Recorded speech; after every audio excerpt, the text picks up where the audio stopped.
గుజరాత్లో ఘోర ప్రమాదం జరిగింది. మోర్బీ జిల్లాలో మచ్చు నదిపై కేబుల్ బ్రిడ్జి కుప్పకూలింది. ఈ ప్రమాదానికి సంబంధించి ఇప్పటివరకు అందిన సమాచారం ప్రకారం 32 మంది ప్రాణాలు కోల్పోయారు. ప్రమాద సమయంలో బ్రిడ్జిపై ఉన్న సందర్శకులంతా నదిలో పడిపోయారు.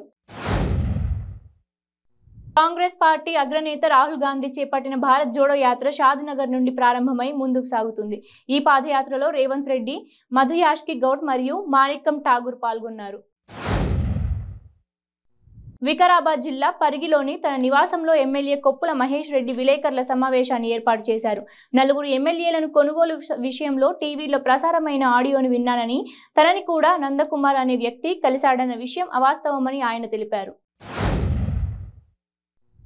ఆదిలాబాద్ జిల్లాలో ఘోర రోడ్డు ప్రమాదం జరిగింది. ఈ ప్రమాదంలో 4 మృత్యువాత పడగా 1 తీవ్ర గాయాల పాలయ్యారు. ఈ దుర్ఘటన గుడిహత్నూర్ మండలం సీతాగొంది వద్ద చోటు చేసుకుంది. సంగారెడ్డి జిల్లా పటాన్చెరు పట్టణంలో స్థానిక ఎమ్మెల్యే గూడెం మహిపాల్ రెడ్డి ఆధ్వర్యంలో ఉత్తర భారత ప్రజలు చేసుకునే చాట్ పూజ కార్యక్రమం నిర్వహిస్తున్నారు. స్థానిక సాకి చెరువు వద్ద ఈ కార్యక్రమానికి భారీ ఏర్పాట్లు చేశారు. వికారాబాద్ జిల్లా పరిగిలో నైజాం విముక్తి స్వతంత్ర అమృతోత్సవం రన్ ఫర్ యూనిట్ లో భాగంగా స్వతంత్ర అమృతోత్సవ కమిటీ ఆధ్వర్యంలో వికారాబాద్ జిల్లా పరిగి పట్టణంలో కొడంగల్ చౌరస్తా నుండి శిశుమందిర్ పాఠశాల వరకు ర్యాలీ నిర్వహించారు. వికారాబాద్ జిల్లా పరిగి పోలీస్ స్టేషన్ సమీపంలో ఓ వ్యక్తి కత్తితో దాడి ఘటన కలకలం సృష్టించింది. మల్లెమోహన్ గూడ గ్రామానికి చెందిన యువతిని ఎర్రగడ్డపల్లి గ్రామానికి చెందిన యువకుడు ప్రేమించిన వ్యవహారంలో యువకుని సోదరుడు సిరాజ్పై యువతి తరపు బంధువు ఈ దాడికి పాల్పడ్డాడని స్థానికులు తెలిపారు. అనంతపురం జిల్లా ఎల్లనూరు మండలం బొప్పేపల్లి గ్రామానికి చెందిన తెలుగుదేశం పార్టీ నాయకుడు రవీంద్రారెడ్డిపై 3 వైసీపీ కార్యకర్తలు దాడికి పాల్పడ్డారు. టీడీపీ నాయకుడు రవీంద్రారెడ్డి పెను ప్రమాదం త్రుటిలో తప్పింది. దాచేపల్లి మండలం మాచర్ల క్రాస్ రోడ్డు వద్ద రోడ్డు ప్రమాదం చోటు చేసుకుంది. రోడ్డుకు అడ్డంగా వచ్చిన బైక్ ని కారు ఢీకొన్న ఘటనలో 5 గాయాల పాలయ్యారు. ఏలూరు జిల్లా నూజివీడు మండలం గొల్లపల్లిలో వైఎస్ఆర్ విగ్రహాన్ని గుర్తు తెలియని దుండగులు ధ్వంసం చేశారు. రూరల్ పోలీసులకు గ్రామ వైసీపీ నేతలు ఫిర్యాదు చేశారు. విగ్రహం ధ్వంసం చేయడంపై వైఎస్ఆర్సీపీ నాయకులు, కార్యకర్తలు ఆవేదన వ్యక్తం చేశారు.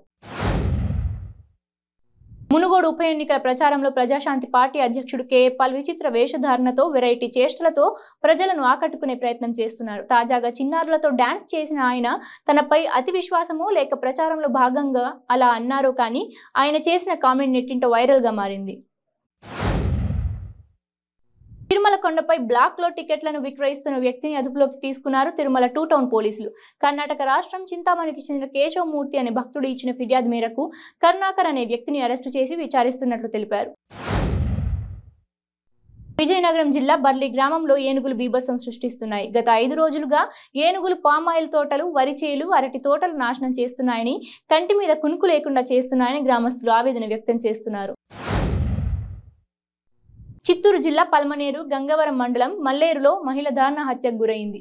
రోజా అనే వివాహితను భర్తే హత్య చేశాడని మృతురాలి బంధువులు ఆరోపిస్తున్నారు. సంఘటనా స్థలాన్ని పల్మనేరు డీఎస్పీ గంగయ్య పరిశీలించారు. 3 రోజుల క్రితం విజయవాడకు చెందిన హైకోర్టు న్యాయవాది బిలాల్ అహ్మద్ పల్నాడు జిల్లా షావల్యపురం మండలం గంటవారిపాలెం గ్రామానికి చెందిన ఒక మహిళ పట్ల అసభ్యకరంగా ప్రవర్తించినందుకు అతనిపై షావల్యపురం పోలీస్ స్టేషన్లో కేసు నమోదు చేశారు. బిలాల్ అహ్మద్ని వెంటనే అరెస్టు చేయాలని స్థానికులు డిమాండ్ చేశారు. ఢిల్లీ పర్యటన పూర్తి చేసుకుని రాజమండ్రికి చేరుకున్న హోం మినిస్టర్ తానేటి వనితకు విమానాశ్రయంలో కార్యకర్తలు, అభిమానులు ఘన స్వాగతం పలికారు. కర్నూలు జిల్లా తుంగభద్ర దిగువ కాలువ బ్రిడ్జి పనులను మంత్రి గుమ్మనూరు జయరాం, ఆదోని ఎమ్మెల్యే సాయిప్రసాద్ రెడ్డి పరిశీలించారు. కర్ణాటకలో కురిసిన అధిక వర్షాలకు 121 కిలోమీటర్ల దగ్గర తుంగభద్ర దిగువ కాలువ బ్రిడ్జి పిల్లర్ కొట్టుకుపోయింది. బ్రిడ్జి పనులకు అధికారులు వెంటనే తాత్కాలిక పనులు చేపట్టారు. గడప గడపకు మన ప్రభుత్వం కార్యక్రమంలో భాగంగా 49వ రోజు కొవ్వూరు నియోజకవర్గం చాగల్లు మండలం గౌరిపల్లి గ్రామంలో హోంశాఖ మాత్యులు తానేటి వనిత పర్యటించారు.